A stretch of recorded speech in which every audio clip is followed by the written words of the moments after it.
Dialysis is, for most people, not a solution. It's better than the alternative, but it's not a solution. You know, in anybody who can have a transplant, there are occasionally reasons they can't done it, can't work. You know, they're told by their doctors, this is the way you go. You're going to feel normal again. You know, you don't feel normal on dialysis. Yeah, I felt stronger at one time. I'm now seeing it slip away. It's about 10 hours a night on a machine, and then like a half hour when I can fit it during the day, where what I'm doing is draining out a solution that's been filtered through that cavity and then refilling it with a distillate that's about 2,500 milliliters of the solution. And then at night I'm doing, except rather than getting up and doing that, a machine cycling through like every approximately 2 hours.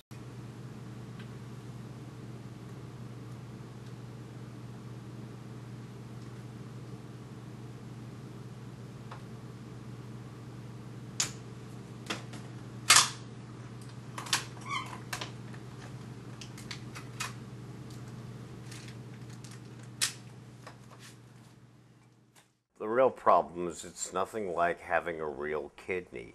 I mean, I had a transplant for 6.5 years. They worked. I felt normal. I did whatever I wanted to do, or pretty much, you know, there was no sense of impacting, you know, due to energy levels or mood levels or other levels, what I could or couldn't do.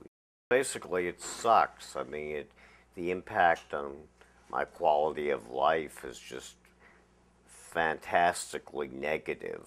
For instance, I used to be a very avid skier and do a lot of traveling, both you know, for recreation and professionally.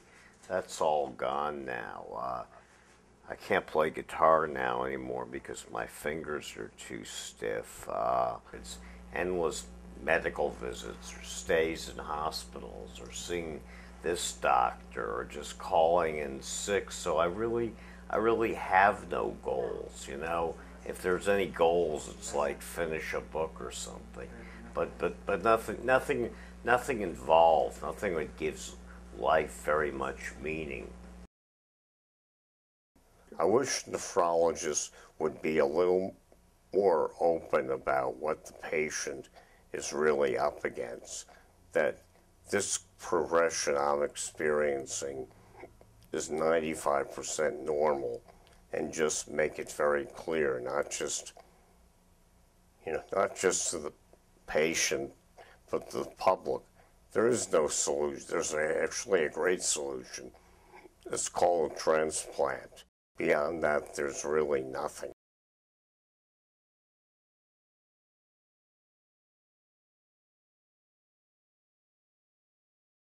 For the last 4.5 years, you know, tried to go to my job every day. I really did like it, but things kept getting worse and worse.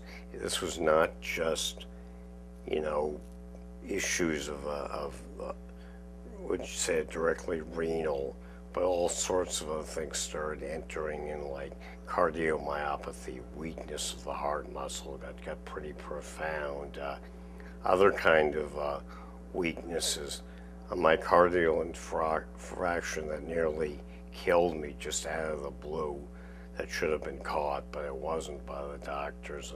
But even if it had been, it wouldn't have changed the direction of this thing. At one point I felt so bad, I thought, I have the option of refusing dialysis as a medical option. At that point I thought, I'm one of the lucky ones. I can do that. I'm not saying, you know, kill me or anything. I'm just saying, you guys cannot offer anything left. I'm just going to go off and use palliative methods. That's generally the things the hospices can offer to deal with the what I consider an end-of-life issue. That's why I say I'm lucky. A lot of people are in other positions similar to that and don't have that option.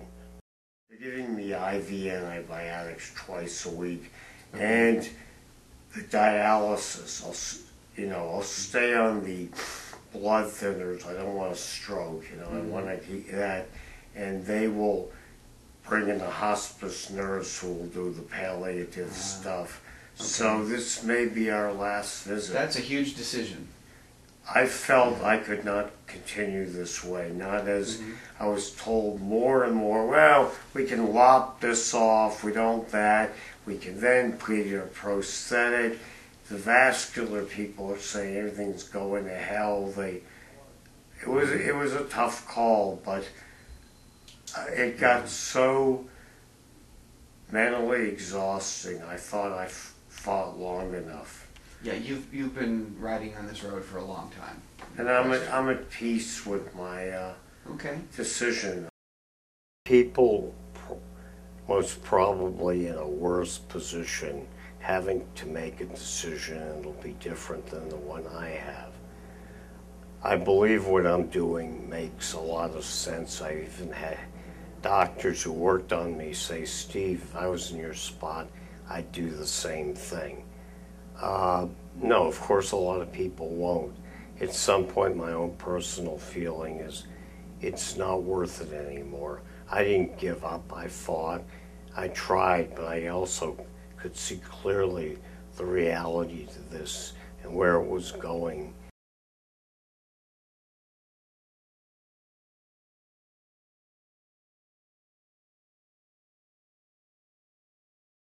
My dad almost seems like, well, just keep fighting, I think my dad doesn't see fully maybe just what I have had to go through with all this. My twin brother, I think he's still missing something, or, I'll give you an example. My high school reunion, the whatever number it was, I think 35th was last year. People would all ask about me. He goes, oh, Steve, he's this great famous radar engineer. Barring the truth or non-truth to that, I said, Bob, did you mention the other struggle I have? And he said, no, I didn't see it as worth mentioning. Well, this is a real big part of my life. It was not like, wanting sympathy, but if people are going to ask, who am I? This is my life. And you can't just say, well, he's got a lot of these health things, but he heroically goes on. I'm not saying I wanted sympathy, but I was bothered that he didn't bring it up. I took it almost as if, what, you think this is a non-issue? This is as big a part of my life as, the quote-unquote famous radar engineer. There was some level, even on my part, of denial about a lot of this stuff. But I'll be very honest, I fault very directly the medical establishment. I think them for being almost Pollyannas about just how bad things were.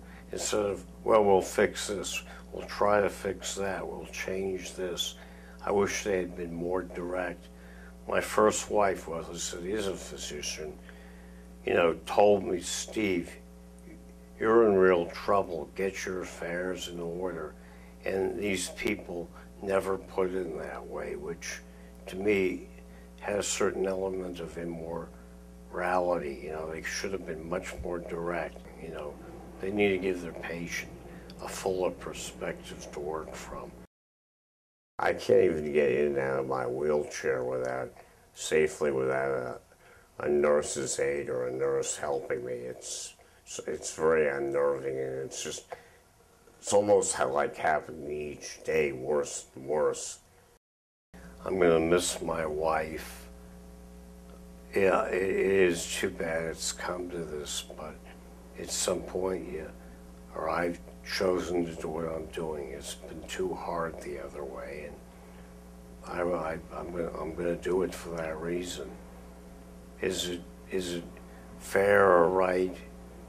It's my choice, and I think that many people lack the background to appreciate the whole story. Perhaps if they had more of that, they'd go, now we get it.